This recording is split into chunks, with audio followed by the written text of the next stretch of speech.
be taking a look at another movie from my childhood, Wheels of Terror from 1990.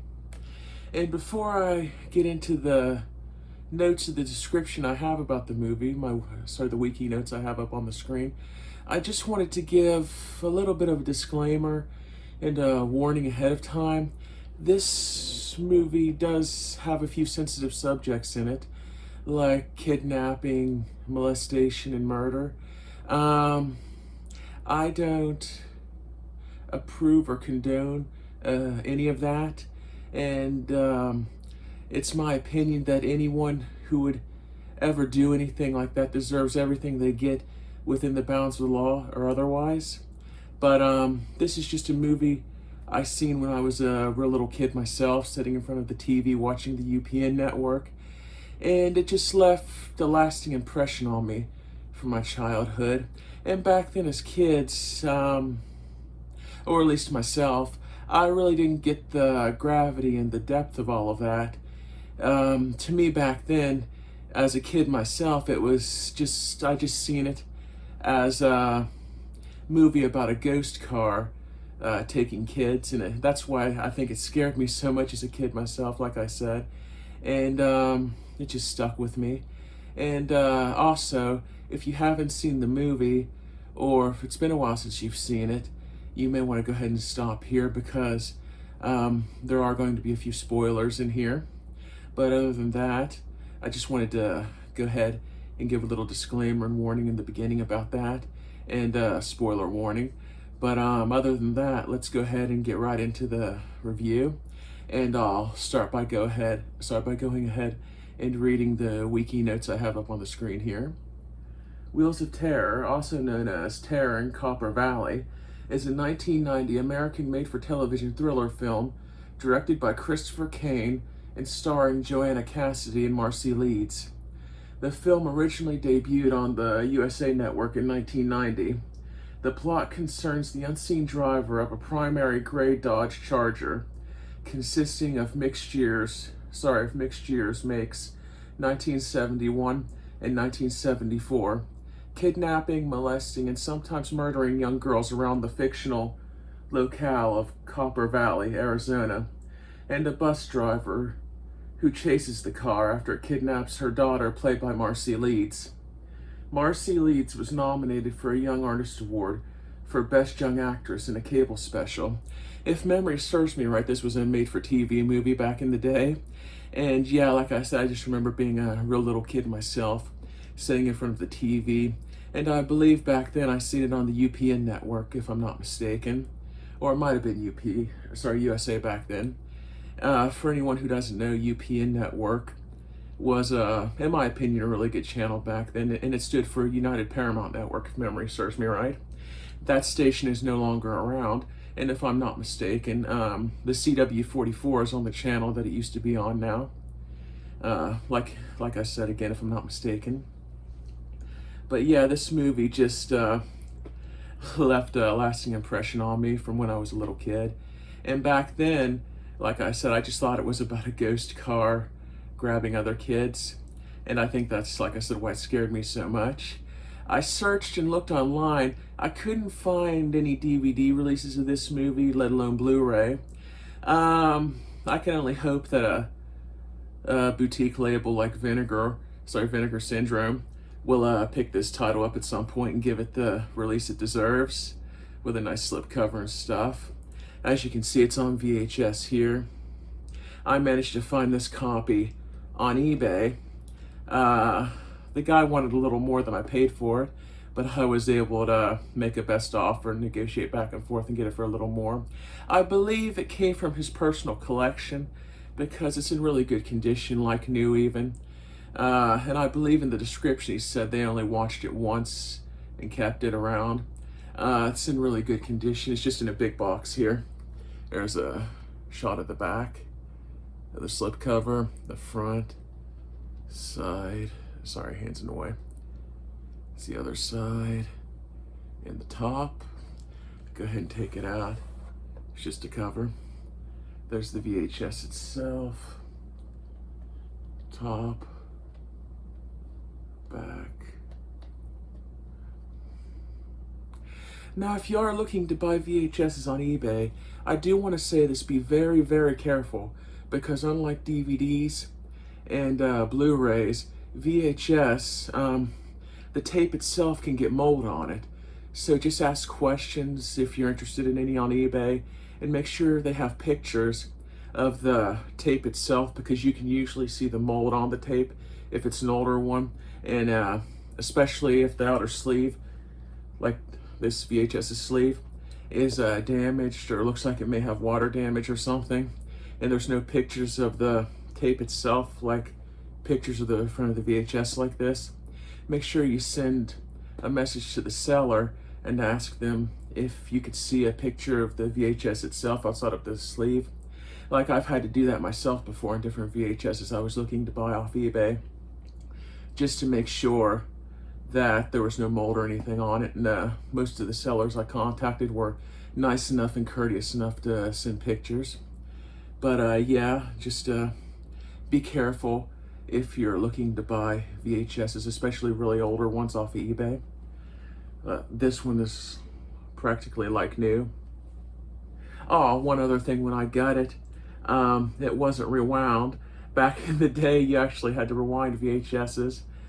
Took a little bit of time, but not that much usually.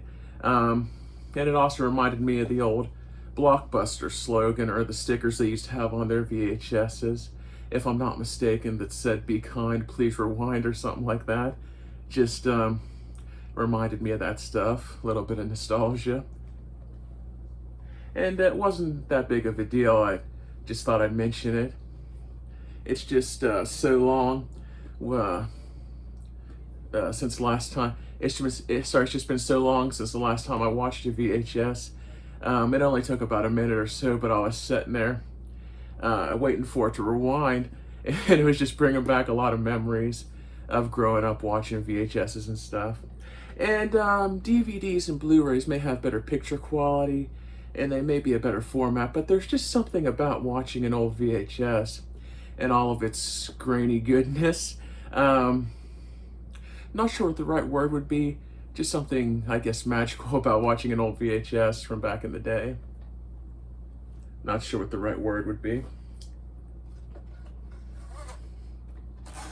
And the guy got this new, because if you notice here, back in the day, if memory serves me right, there would be a little sticker here on the bottom of the VHS when you bought it new that you had to peel off, much like how new DVDs or Blu-rays have stickers along the top of the case you have to peel off before you can open them. And sometimes they would leave little imprints here on the bottom like this. So I'm pretty sure the guy I bought this off of got it new, and like in the description, only watched it once and just kept it around because, like I said, it's in great condition. And I'll go ahead and read from the back here. Guaranteed to set your nerves on edge. Be prepared to be frightened out of your wits. New York Daily News. K. Gardella, hope I'm pronouncing that name right. New York Daily News. Wheels of Terror. Laura McKenzie, a school bus driver, and her 12-year-old daughter Stephanie have moved to Copper Valley, Arizona to escape the pressures of city life. But bad luck follows in the form of a mysterious black sedan that stalks Laura and terrorizes the local school children. 2 children disappear and 1 is found murdered. Then Stephanie is abducted, and Laura goes on a wild mountainside chase to catch a faceless menace and save the life of her only child, Joanna Cassidy, from Who Framed Roger Rabbit and Under Fire. Sorry, let me reread that. Then Stephanie is abducted, and Laura goes on a wild mountainside chase to catch a faceless menace and save the life of her only daughter. Joanna Cassidy from Who Framed Roger Rabbit and Under Fire stars in this high suspense tingler in the tradition of Christine in Duel. It's kind of ironic that it references those 2 movies, Christine and Duel, on the back of the case here. Those movies were kind of similar. Christine was about a haunted car, basically, a car possessed, and I guess would be the right wording, about a supernatural car, whereas Duel was about a truck but there was a driver in the truck. Because excuse me, sorry, but because in a couple scenes in the movie Duel, you could actually see the driver's arm where he's motioning the guy in the car around him and stuff. In this movie, like I said, when I was a kid, I thought it was a ghost car, but even rewatching it now, it almost seems like they're trying to put some supernatural elements in there, because to my knowledge, when I rewatched it when I got the VHS, it didn't show the driver in the car once. Even when the one girl gets grabbed, she's running down her driveway, I believe it is, and there's like a water grate in the driveway she gets her foot stuck in, and the door flies open and she gets pulled in the car, but it never once shows the driver or anyone else in the car. Kind of leaning toward a supernatural aspect. And yeah, I just find it interesting that they reference those two movies. Well, I guess it kind of tries to maybe, I guess, blend the two, where that supernatural element is kind of there, with it never showing anyone in the car, but also implying there might be someone in the car, with like the aspects like the molestation and murder and stuff. Just a movie, a good movie, I think, aside from all the kidnapping and stuff. A good movie, and a good car chase movie, because in the end she chases the car down and thankfully and luckily saves her daughter. It's a movie I liked from my childhood. Definitely worth watching if you haven't seen it before. And just trying to think if I covered everything. In the end, yeah, another thing where they kind of adds the supernatural aspect to it. In the end, the car actually goes over a cliff, and you see it crash at the bottom, and she's helping her daughter into the school bus. And there's a little hill in the distance, because they're racing into a quarry site. And the car actually appears again coming over the hill, albeit damaged and stuff. And she barely manages to get her daughter inside the driver's seat quick enough and get the bus started and back up out of the way. And it goes back over the cliff, and that finishes it, where it crashes into a container full of explosives at the bottom this time. And some might ask how a bus would be fast enough to keep up with a sports car. That the movie also explains that. I guess when she first moves to the town, she goes to pick up the school bus, and the guy, her boss, I believe it is, takes her to where the school buses are serviced. And the guy there explains to her about how he worked on the bus, and it's actually got a racing engine in it and stuff, Chevy engine if I'm not mistaken. The only downside is he hadn't had the time to fix the clutch in it, so there's a few scenes where she's having trouble shifting. But yeah, really cool how they incorporated a racing engine into the school bus. It's not a full-size bus either. It's one of those smaller buses, like it looks like it was built onto a truck frame. I'm not sure what the actual model is, but it's like one of those smaller buses that's built onto a truck frame. And I just thought, even as a kid, it was cool how it had a racing engine in it and all that. And yeah, she chases the car down and gets the other kids on the bus to safety. Like they stop. Looks almost like a construction site, and they run inside the trailer there. I guess it's like the front trailer where the foreman is and stuff. I apologize if I'm wrong. But she gets the kids to safety, and they go in the trailer, and she continues chasing the car, and in the end saves her daughter. Just trying to think if I covered everything. I think that's about it. Just a good movie from my childhood. I'd like to see get a Blu-ray release at some point if possible. And yeah, I think that's about all. I'll be happy to answer any questions or comments you may have. Feel free to leave those down in the comments section.